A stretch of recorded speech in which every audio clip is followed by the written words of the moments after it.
கேரளாவில் ஒதுக்குப்புறமாக ஒரு ஊர். அங்கே 8 சென்ட்டுக்கு நடுவில் 3 சென்டில் ஒரு வீடு. வீட்டை சுற்றி தோப்பு, தொடர்ச்சியான பருவமழையும் குளிர்ச்சியான கிளைமேட்டும் சேர்ந்து மரப்பட்டையில் பச்சையாக பாசம் படிந்த மரங்கள். பார்க்குற எல்லா பக்கமும் பச்சை பசேன்னு ஒரே குளிர்ச்சியாக இருக்கும். இந்த வீட்டுக்கு பக்கத்து வீடு தான் எங்கள் வீடு. பக்கத்து வீடுன்னு சொல்லக்கூடாது, சரியாக சொல்லணும்னா அடுத்த வீடு. அந்த வீட்டில் ஒரு வயதான தம்பதிகள். அவங்கள தேடி யாரும் வந்த மாதிரி இல்லை. பசங்க எல்லாம் வெளிநாட்டில் இருப்பாங்க போல். நாங்கள் புதுசாக கல்யாணம் இல்லை ஜோடி. இனிமேல் தான் குழந்த. வார நாட்களில் எங்கள் 2 பேருக்கும் வேலைக்கு போயிட்டு வரவே சரியாக இருக்கும். எப்படியே எங்களுக்குள்ளே பழக்கம் ஆகி ஒவ்வொரு சண்டே ஈவினிங்கும் அவங்க நந்தவனத்தில் தான் எங்களுக்கு காஃபி குடித்து விட்டு 1 மணி நேரம் பேசிய பிறகு தான் வீடு. நல்லா ரிலாக்ஸ்டாக இருக்கும். அந்த சில்லுன்ற குளிரில் அவசரம் இல்லாமல் காஃபியை குடித்து விட்டு அவர்களோட பேசி கொண்டிருப்பதில் ஒரு தனி சுகம். ஒவ்வொரு ஞாயிற்றுக்கிழமையும் அவங்க வீட்டுக்கு போகும்போது காஃபி டப்பா மூடியை திறக்க முடியாமல் அந்த பாட்டி தாத்தா கிட்ட கொடுத்து திறக்க சொல்லுவாங்க. தாத்தாவும் மீசையை ஸ்டெயிலாக முறுக்கி விட்டுட்டு ஒரு வெற்றி சிரிப்புடன் திறந்து கொடுப்பார். பாட்டி ஒரு நமட்டு சிரிப்புடன் அடுப்பங்கரைக்கு போயிடுவாங்க.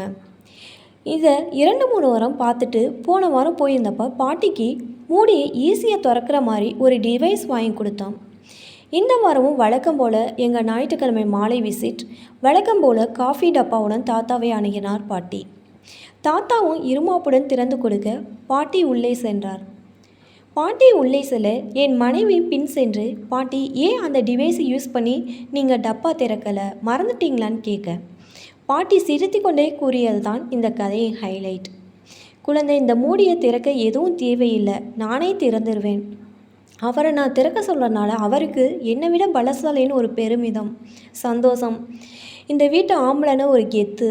இன்னும் நம்ம இந்த வீட்டுக்கு உபயோகமாக இருக்கிறோம் என்ற ஒரு மகிழ்ச்சி. நான் இன்னும் அவரை சார்ந்து இருக்கிறேன்னு அவருக்கு ஒரு ஆளுமை. திருமண வாழ்க்கையின் அடிப்படையே ஒருமித்து வாழ்வது தானே. இன்னும் வாழப்போகிறது கொஞ்ச நாள் தான். யாரும் யாருக்கும் பயன் இல்லாமல் இருக்கோம் என்ற நினைப்பு இல்லாமல் ஒருமித்து சந்தோஷமாக வாழணும். அதுக்கு தானே இந்த நாடகம்னு சொன்னாங்க. கொஞ்ச நேரம் என்னால் ஒன்றும் பேச முடியலை. இந்த மூடியில் இவ்வளோ விஷயமா? வயசானவங்களே அண்டர் எஸ்டிமேட் பண்ணக்கூடாது. அவங்க செயலிலும் அர்த்தம் இருக்கும்.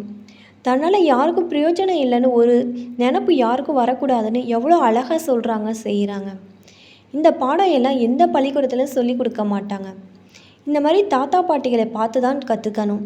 அதுக்கு அவங்க நம்மளோடு இருக்கணும்.